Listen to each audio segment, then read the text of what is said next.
اعلان فرما رہا ہے، فرمایا انکا میتن و انہم میتون، اے محبوب آپ نے بھی فوت ہونا ہے، آپ نے بھی دنیا چھوڑ کر کے چلے جانا ہے، اور ان لوگوں نے بھی دنیا چھوڑ کر کے جانا ہے، ہمیشہ رہنے کے لیے کوئی نہیں آیا۔ ایک تیسرا مقام اللہ کا قرآن ہے، فرمایا وما محمد الا رسول قد خلت من قبلہ الرسل افئن مات او قتل انقلبتم علی اعقابکم۔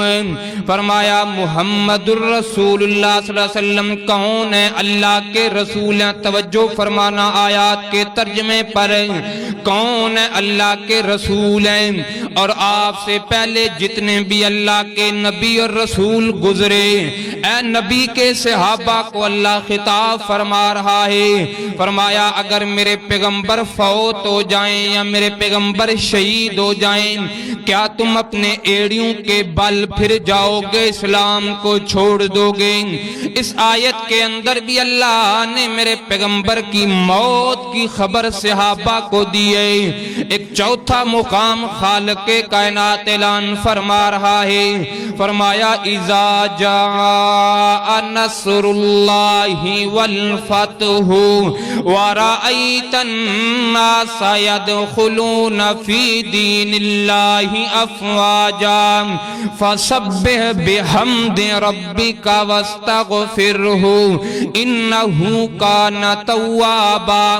اس آیت کے متعلق آتا ہے، اس چھوٹی سی سورت کے متعلق آتا ہے، حضرت عمر فاروق رضی اللہ تعالیٰ عنہ نے اپنے مشیر خاص حضرت ابن عباس رضی اللہ تعالیٰ عنہ کو بنایا۔ لوگوں نے اعتراض کیا کہ چھوٹی سی عمر کے بچے کو حضرت عمر نے مشیر خاص بنایا ہے۔ امیر المؤمنین بڑے بڑے کبار صحابہ ہیں، ابو ہریرہ ہیں، بڑے بڑے صحابہ ہیں، ان میں سے کسی ایک کو اپنا مشیر خاص بنائیں۔ بخاری کی حدیث ہے، حضرت عمر نے انصار کو جمع کیا، جمع کرنے کے بعد فرمایا سورت کی تلاوت فرمائی اور فرمایا کس کے متعلق بتاؤ، کسی نے کوئی رائے بتائی، کسی نے کوئی رائے بتائی، فرمایا ابن عباس تو بتا۔ حضرت ابن عباس فرماتے ہیں کائنات کے لوگوں، یہ سورت میرے پیغمبر کی وفات کی خبر بن کر کے آئی ہے، یہ سورت میرے پیغمبر کی جدائی کی خبر لے کر کے آئی ہے۔ بلکہ ایک حدیث میں آتا ہے، عائشہ فرماتی ہیں سورت کے نازل ہونے کے بعد میرے پیغمبر کثرت کے ساتھ استغفار کیا کرتے تھے، یوں محسوس ہوتا ہے کہ آپ ان قریب دنیا چھوڑ کر کے جانے والے ہیں۔ پانچواں مقام اللہ کا قرآن فرمایا الیوم اکملت لکم دینکم واتممت علیکم نعمتی ورضیت لکم الاسلام دینا۔ میرے پیغمبر حجۃ الوداع کے موقع پر میرے پیغمبر کے سینے پر یہ قرآن کی آیت اتری ہے، اے محبوب ہم نے اپنی نعمت کو آپ پر پورا کر دیا ہے، ہم نے دین کو مکمل کر دیا ہے، دین اسلام، ہم نے دینوں میں سے دین اسلام کا انتخاب کیا ہے، ہماری نعمت پوری ہو چکی ہے۔ اس آیت کو سامنے رکھا جائے دو باتیں سمجھ آتی ہیں۔ پہلا مسئلہ کہ میرے نبی کی ختم نبوت کی یہ دلیل ہے کہ میرے نبی کے بعد کوئی نبی نہیں آ سکتا، نبوت کا دروازہ بند ہو چکا ہے۔ دوسرا مسئلہ یہ حضرت عمر فاروق رضی اللہ تعالیٰ عنہ کی آنکھوں سے آنسو نکل آئے، صحابہ بڑے خوش ہیں، بڑے راضی ہیں۔ اے بلال تجھے مبارک ہو، جس دین کے لیے تجھے مارا گیا ہے، جس دین کے لیے تجھے تپتے ہوئے انگاروں پر لٹایا گیا، آج وہ دین مکمل ہو چکا ہے۔ حضرت عمر کو صحابہ روتے دے کر کے کہتی عمر کیوں آنسو بہا رہے ہو خوشی کے موقع پر؟ فرمایا صحابہ اصل وجہ یہ خوشی دین کے مکمل ہونے کی مجھے بھی ہے، لیکن جب بھی اللہ تعالیٰ اپنا دین مکمل کر لیتا ہے تو دنیا دنیا پر نبی کی ضرورت نہیں رہتی. جب بھی اللہ کا دین مکمل ہو جائے تو دنیا پر نبی کی ضرورت نہیں رہتی. اللہ نبی کو اپنے پاس بلا لیتا ہے. مجھے یوں محسوس ہوتا ہے کہ اللہ کے پیغمبران قریب ہمیں جدائی دے کر کے چلے جائیں گے, داغ مفارقت دے کر کے چلے جائیں گے. اللہ اکبر اللہ. یہ قرآن کے مقام میں آئیے احادیث کی روشنی میں آپ کے سامنے چند اشارات رکھوں جن سے صحابہ نے محسوس کیا کہ میرے پیغمبران قریب میں جدائی دے کر کے چلے جائیں گے. ماں جی عائشہ فرماتی ہیں, موطا امام مالک کتاب الجنائز کی روایت ہے, اما عائشہ فرماتی ہیں رئیت ثلاثت اقمار, فرمایا مجھے خواب آیا, سقطن فی حجراتی, میرے حجرے کے اندر 3 چاند گرے ہیں. توجہ فرمانا, 3 چاند گرے ہیں. اور میں نے اب خواب کی تعبیر اپنے بابا ابو بکر کے سامنے, یارو میں کہا کرتا ہوں ابو بکر تیرے گھرانے کی عظمت کیا, باپ بھی وقت کا عالم ہے, بیک کی بیٹی وقت کی محدثہ ہے, بیٹا تیرے نزدیک اس کی تعبیر کیا ہے؟ بابا مجھے تو یوں محسوس ہوتا ہے کہ اللہ تعالیٰ مجھے 3 بیٹے عطا فرمائے گا. حضرت ابو بکر خاموش رہے.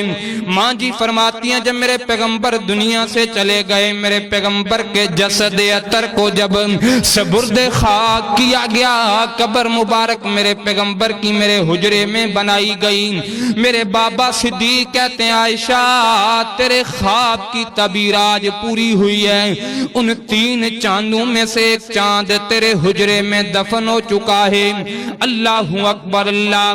ایک دوسری حدیث پر غور کرنا, میرے پیغمبر علیہ السلام کے صحابی حضرت معاذ بن جبل رضی اللہ تعالیٰ عنہ بڑی محبت ہے میرے پیغمبر کو, میرے پیغمبر کے لاڈلے صحابی ہیں. میرے پیغمبر نے حضرت معاذ کو یمن کی طرف مبلغ بنا کر کے بھیجا. فرمایا معاذ میرے پیغمبر مدینے سے باہر روانہ کر رہے ہیں, ساتھ چل رہے ہیں. اللہ اکبر اللہ. فرمایا معاذ اپنی سواری پر سوار ہو جا. اللہ کے پیغمبر یہ کیسا ہو سکتا ہے کہ میں سواری پر سوار ہوں, آپ پیدل چلیں؟ فرمایا نانا معاذ سواری پر سوار ہو جا, میں امت کو درس دینا چاہتا ہوں. دین کے عالم کی عزت ایسے نہیں, دین کے مبلغ کا اللہ کے رسول کے ہاں کتنا مقام ہے. حضرت معاذ فرماتے میں سواری پر سوار ہوں, میرے پیغمبر مہار پکڑ کر کے جا رہے ہیں. بڑی بڑی وصیتیں میرے پیغمبر نے فرمائی.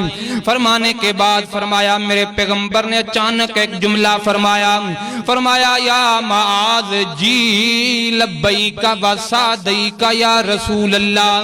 فرمایا عسا اللہ تلقانی بعد عامی ھذا, اے معاذ ہو سکتا ہے تم مدینے میں واپس لوٹ کر کے آئے, میری تیری ملاقات نہ ہو, تم مدینے میں آئے اور میری قبر کو پائے.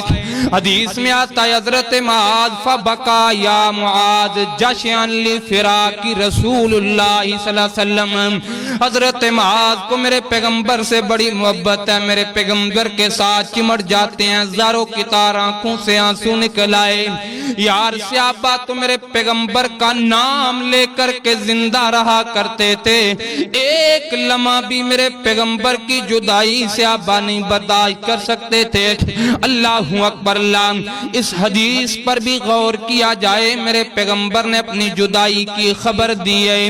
اللہ اکبر اللہ. بلکہ میرے پیغمبر علیہ السلام نے حجۃ الوداع کے موقع پر فرمایا خذوا انی مناسککم, میرے صحابہ حج کے مسئلے سیکھ لو, حج کے مسائل سیکھ لو, دین کے مسئلے سیکھ لو. ہو سکتا ہے آئندہ سال حج آئے میں تمہارے درمیان نہ ہوں, ہو سکتا ہے آئندہ سال تم حج کرو اور میں نہ ہوں. یعنی میرے پیغمبر نے اپنی جدائی کی خبر دی ہے. اللہ اکبر اللہ۔ وقت گزرتا گیا، بلکہ 8 سال کے بعد میرے پیغمبر شہدائے احد پر گئے، اور میرے پیغمبر نے رو رو کر کے احد والوں کے لیے دعائیں مانگی۔ بقیع قبرستان گئے اور میرے پیغمبر نے دعائیں مانگی۔ صحابی فرماتا ہے ایسے محسوس ہوتا ہے اللہ کے پیغمبر زندہ لوگوں کو بھی الوداع کر رہے ہیں، جانے والوں کو بھی الوداع کر رہے ہیں۔ اللہ اکبر اللہ۔ اشارات میرے پیغمبر کی جدائی کے، اللہ اکبر اللہ۔ میرے پیغمبر علیہ السلام کی بیماری کا آغاز ہوا، مفسرین لکھتے ہیں 29 صفر سے میرے پیغمبر کی بیماری کا آغاز ہوا۔ میرے پیغمبر کے سر میں شدید درد ہے اور یہ درد آخری دم تک میرے پیغمبر کے سر میں رہا۔